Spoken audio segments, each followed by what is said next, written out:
Hi everybody and welcome to SA Rugby Magazine. I've got Mark Keohane as always. I don't even have to introduce him anymore. Mark, what a weekend. When the world was crying out for an underdog, for a good story, to cheer for something, up stepped the RGs and hammer. I mean, they didn't pox a win. They didn't, the All Blacks didn't lose it. Argentina smashed them in every facet of that game. Boxing analogy, this was Tyson Fury against the Bronze Bomber. They hammered him. Yeah. And then 25-15 flattered New Zealand. It was a 25 plus point dominance. They were thrown around like ragdolls, beaten at the collisions. They looked bereft of any ideas. They got beaten up physically, and they got beaten up as a pack, and their backs, wonderfully individual, talented backs, they were playing side to side, didn't seem to know what to do. They were trying to play 20 metres behind the gain line. It was composed, controlled rugby from Argentina. The greatest thing there, the discipline of Argentina.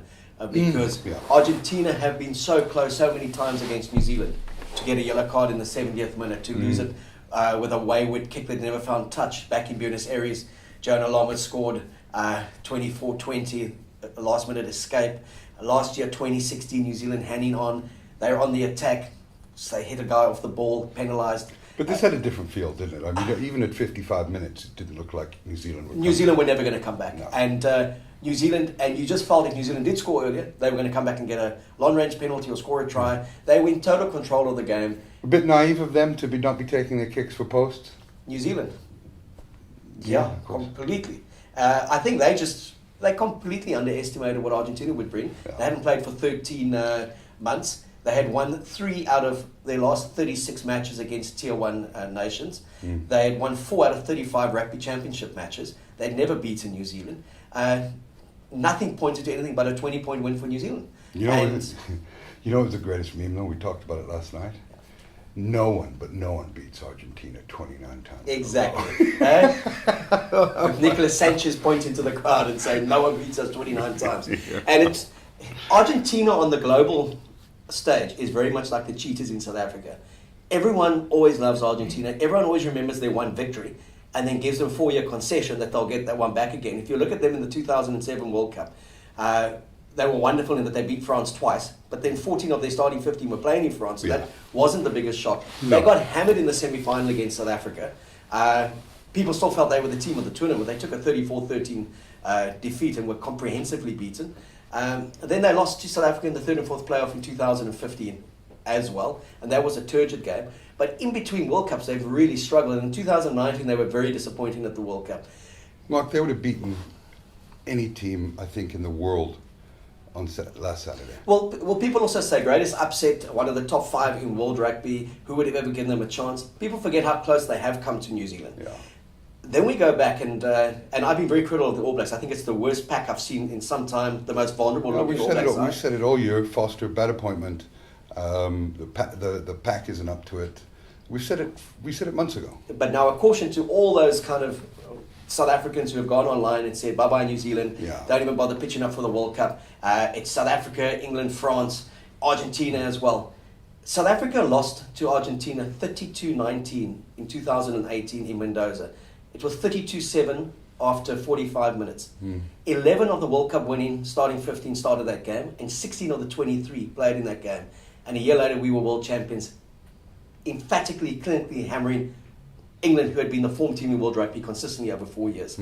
So don't write New Zealand off just yet in terms of the World Cup. New Zealand has never had a bad year post a World Cup. No. And everyone has always said, they're peaking between World Cups. They can't be accused of doing that at the moment. So this, in a way, plays into that Scott Robinson, Warren Gatland potential partnership in 2022, because this is the first time ever that a New Zealand coach has only been appointed for 2 years.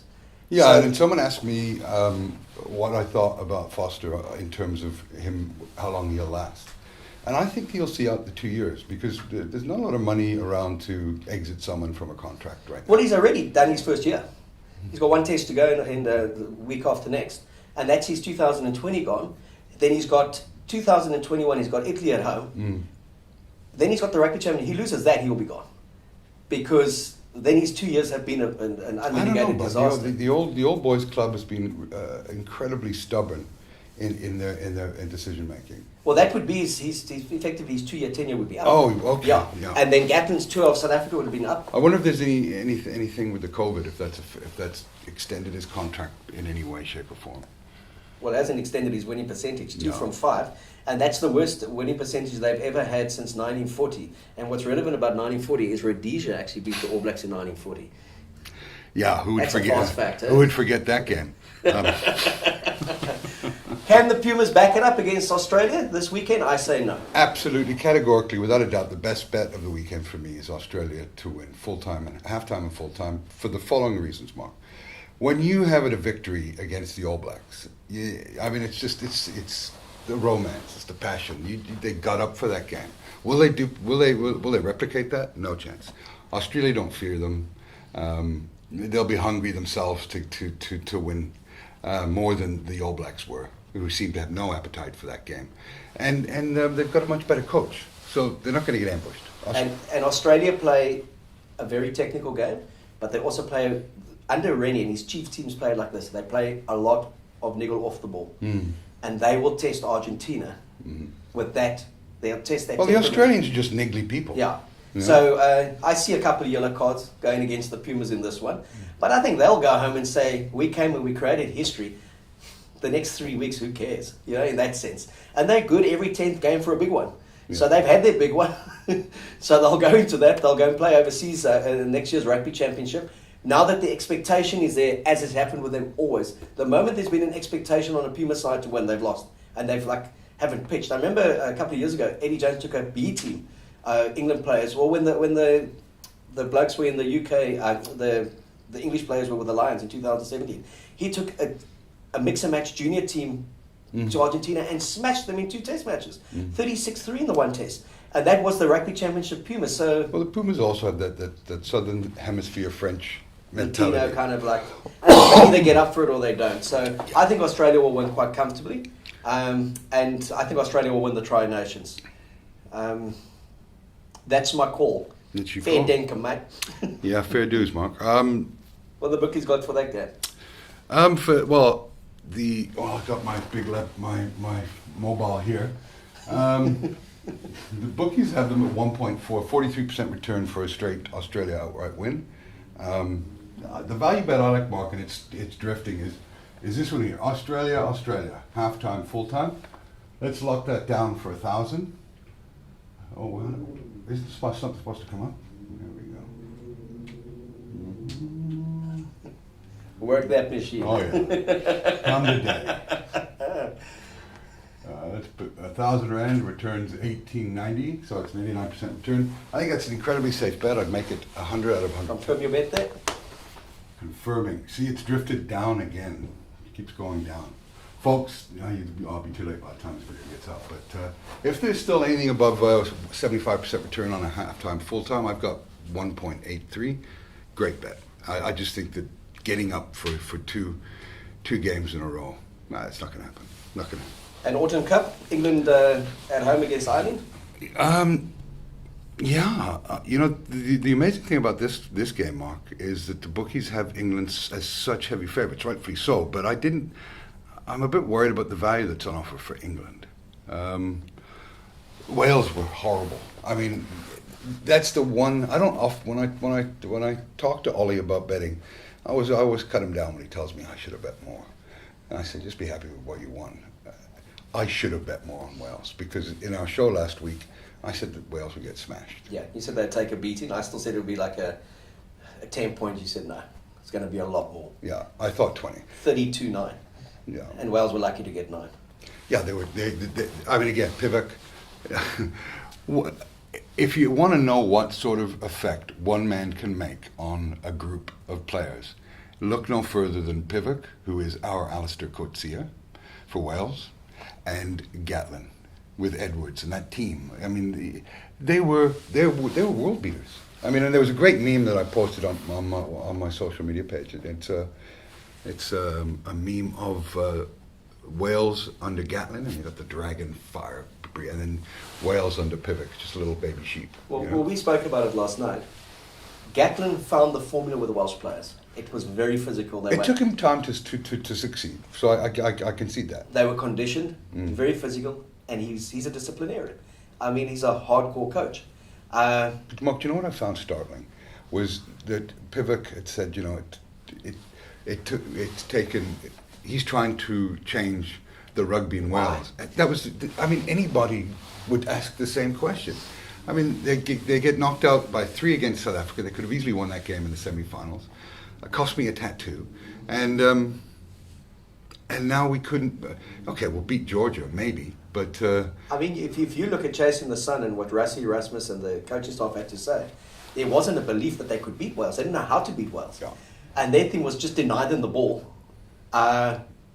Basically, just kick the ball back to them and let's not play them because of the ferocious tackling and the way they suffocate you and let them start playing kind of a bit of the game. In Wales, we're just kicking the ball back to us. So it was one of the worst games to watch from a spectator point of view, but from 2 coaches going up, that's the kind of influence Gatlin had, is that you had a South African side that feared Wales more than they ever feared New Zealand in that 4-year cycle. Now they've just got the formula right. It's a bit like someone coming in now after Rassie and saying, I want to play expansive New Zealand type rugby with the Springboks. Why? You've just settled on, you found your pack, you found this kind of bomb squad bench, and you've got a 10 who can play an expansive game if he has to, but can play percentages. Mark, anybody that knows anything about rugby, and there's a lot of people that don't, that make comments, you can only play an expansive game through a phase ball. Your forwards getting possession and go forward ball. That is the most expensive game you'll ever play. You can't play off the back foot. And right now, a team like Wales, they look directionless. Pivac shouldn't have a job. I think 6 losses in a row is enough to convince me. You see, and again, he did well with Scarlets, but they were a very good bunch of players, and they were also playing. Club rugby is not Test rugby. No. And the disheartening thing for the Welsh public would be, it's the same players who got to a World Cup semi-final and potentially could have gone on to that final, who had won big tournaments, who are looking clueless under a different coach. So Shane Warne was always famous for saying a coach is the transport that takes you to the ground. He didn't believe in coaches, but in rugby, a coach is very significant. Well, Shane Warne was a gifted bowler, but if you see the difference that Jake's made at rugby and cricket are different. But if you see the difference that Jake's made at the Bulls, wherever he's gone to fix something, you see the difference in dynamic between Steve Hansen and Foster going up as a head coach. You see Pivac and Gatlin, Eddie Jones from Stuart Lancaster, same players. And Stuart Lancaster had this belief, we're going to copy the All Blacks, we're going to be like the All Blacks. You can't be. They have a very different way of playing. He went back, Eddie Jones came in there and went right back to the strengths of England rugby, got a potent pack, he believed in a certain 9 and 10, and then he started building around that. I remember when Eddie Jones was with the Springboks in 2007, and the Springbok players were still lulled into this thing, we must play like Australia and play like New Zealand. And he said, if we had your pack and Farida Prayer, no one would even know who played 10 for Australia because he'd never get the ball. That was his comment. He said, we play that way because we don't have what you have. And when Rassie came back, his big thing was to say, what's the essence of South African rugby? Where's our DNA lie? It lies in brutality up front in terms of the way we play. And then he introduced these 7 specialists. And where we'd always gone with big backs, he went with steppers. Guys who could break open the game. So if you look at a Cheston Colby, he went with out-and-out pace and Pimpy. And then an experienced fullback like Willie LaRue to kind of go back and play that back 3, and then invested in the Lukanya arm. So none of that would have happened if that pack wasn't as strong as they were. And you look at that World Cup final, it was men against boys in terms of the collisions, as it was the week before that when New Zealand got hammered by England. So all set up by a brilliant tactician, Rassie, and so and if Eddie Jones had targeted New Zealand, Rassie had targeted England. So when I see what's happening to Wales at the moment, Ireland also don't convince me under Farrell. Very different kind of dynamic to when they were there under Joe Schmidt. And again, players saying Farrell's more relaxed. Joe Schmidt was, paralysis analysis kind of thing. The results spoke for themselves. And he got Ireland strong again. He got a historic win against the All Blacks, beat them twice. So good coaches make a hell of a difference. We see Galtier and Sean Edwards. Have you ever seen a French team play with such discipline, with such line speed, in such conditioning? That's Sean Edwards. And Galtier has given him that license to go do it. So Yeah, Well, many are top teams. 10% off the game with a poor coach, they can take 40 points. Yeah, well done Wales Rugby Union for hiring Pivot and letting Edwards go. And the talk is that Scott Robinson, they've been putting out feelers to him. I think if he went there, it would be a great coup, because he would go there for the next 5 years. He'd do a Gatlin again, 5 to 10 years. If he goes there, Mark, such will be my excitement that I will learn how to break dance and do a break dance for the fans on the show. And guaranteed he could get that Welsh win over the All Blacks, which has been absent for the best part of 50 years. Eh? Yeah. So let's for sure. I'd be so excited if any of those rumors are true. France versus Scotland is also a decent bet that I like.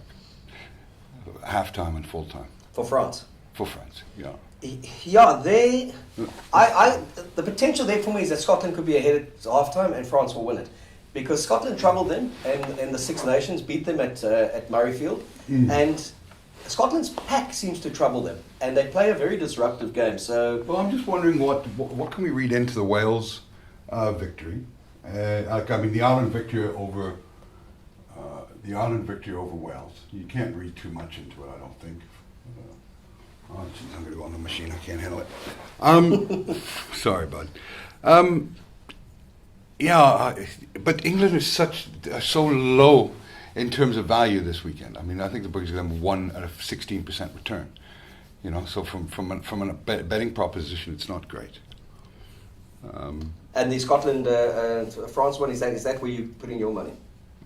I believe so, Mark. Sorry, that machine's sometimes slow behind us. So. Well, I mean, it's the weight or the size of that thing you carry around in your pocket. I can see why. Yeah, size does matter, for sure. So you're going points total there? You're going that halftime and full time? I think the halftime full time. I got it up now. You can get on a halftime full time 1.83, 83%, same as Australia. Not bad, eh?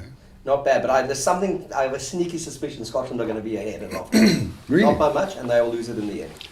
Yeah, that feeling could be wind or gas or something. Possibly, it could still be leftovers from last night. So, yeah. I'm gonna put down 1,000 rand on this as well. I just like that bet, solid bet. It's not as solid as Australia, but it's a good one. So you think that Scotland will be up at halftime and France going to come back and win? Huh? Yeah, but it will be a one-score game. I think England will win comfortably against Ireland, a 30-15 kind of win. I see it being 12 to 15 points. Yeah. But Scotland, Scotland beat a bad Wales side. Let's not forget that. Yeah. And they eked out a win, so they're not convincing for me. And France have been reformed. And the one that I can say with certainty, I think Italy will beat Fiji 28-0, and they'll get the bonus point. There you go. Can't find any odds on that for some reason. But another good weekend for rugby fans, and look forward to the Australia-Argentinian game a little bit more now than I would have last week, and let's see what happens. Thanks for coming in, bud. Pleasure. Thanks, Kev. Cheers, man.